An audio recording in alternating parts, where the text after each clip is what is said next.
What if I told you the most feared monster in Greek mythology was actually its most tragic victim? This is the real story of Medusa, the woman the gods tried to silence forever.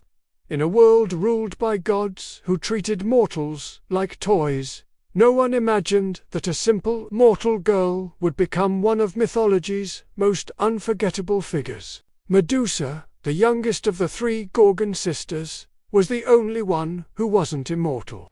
She didn't have wings, claws, or fangs. Instead, she possessed a beauty so breathtaking that even the gods took notice.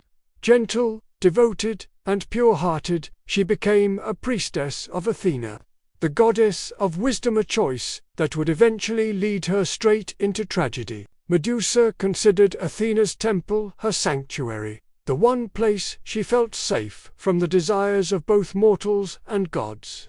But Poseidon, the god of the sea, believed beauty belonged to whoever had the power to take it. One stormy night, he entered the temple. Thunder crashed outside like a warning. Medusa begged Athena to protect her. But the goddess never came, and inside that sacred temple, Medusa's life was shattered. When Athena discovered what had happened, she was furious. But instead of punishing Poseidon, the powerful god, who was the true offender, she unleashed her wrath on Medusa. The powerless, mortal girl, Athena seized Medusa's beautiful hair.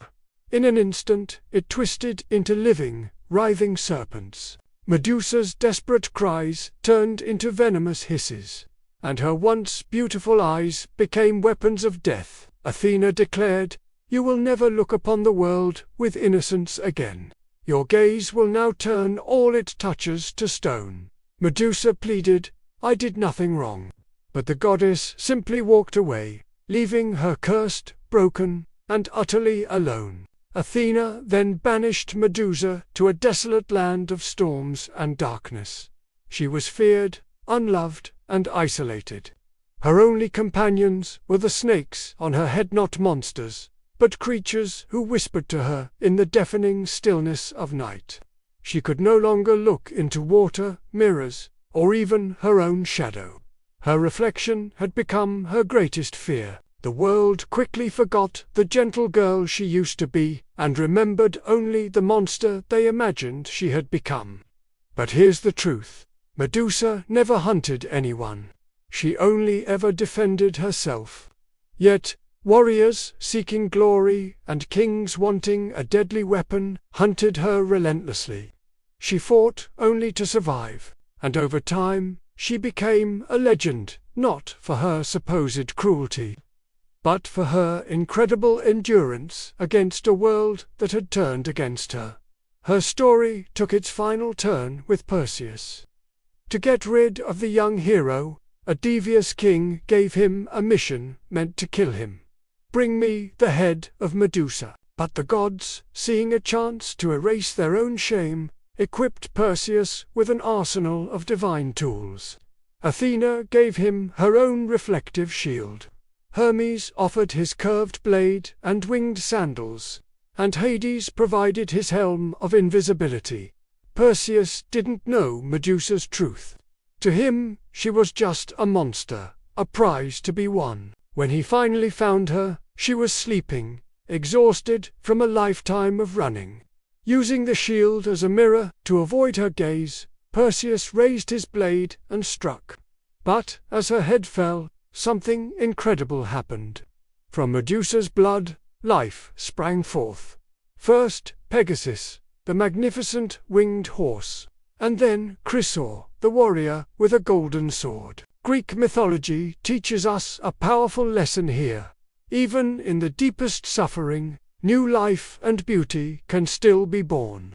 Medusa's eyes, even in death, retained their power, turning gods and monsters to stone.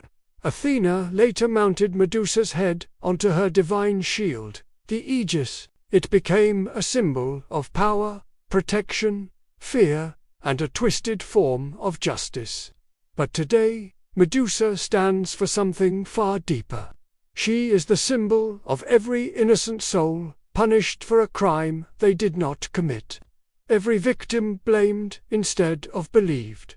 Every story silenced by those with power. For centuries, people called her a monster. But now the world is finally asking, was Medusa ever the monster, or was she simply the one the gods decided to destroy? History remembers Medusa as a severed head, held up in victory.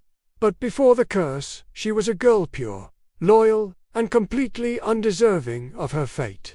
If she stood before you today, would you fear her gaze?